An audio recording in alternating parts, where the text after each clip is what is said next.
बोला बोला आदित्य मल की जय हो मैया जय छठी मैया जय जय जय जय हो मैया जय छठी मैया जय जय जय।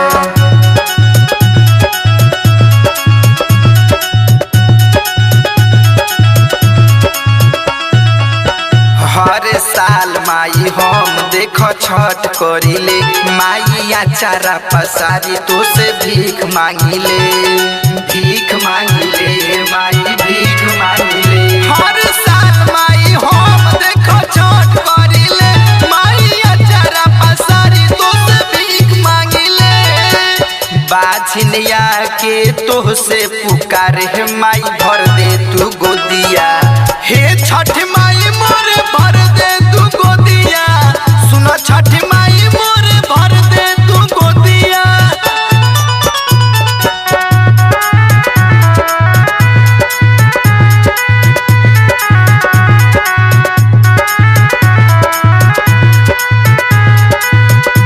मोरा भर दे तू गोदिया हे छठ माई सुनो भर दे तू गोदिया।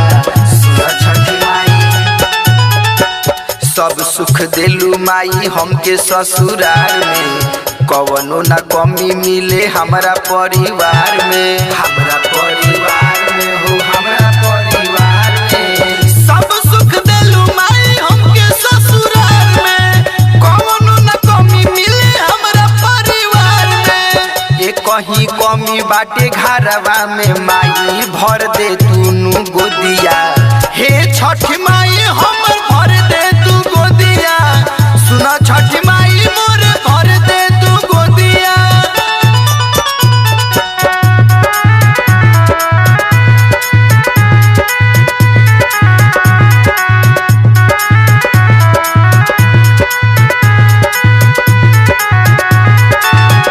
मोरा भर दे तू गोदिया हे छठ माई सुना भर दे तू गोदिया।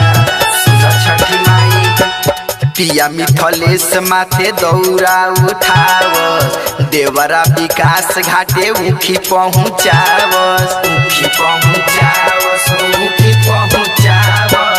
पिया मिथलेश माथे दौरा उठावस देवरा विकास घाटे उखी पहुँचावस। हाथ जोड़ी माई तोहके पुकारी माई भर दे तू गोदिया हे छठ माई हमर भर दे तू गोदिया। सुना छठ माई मोर भर दे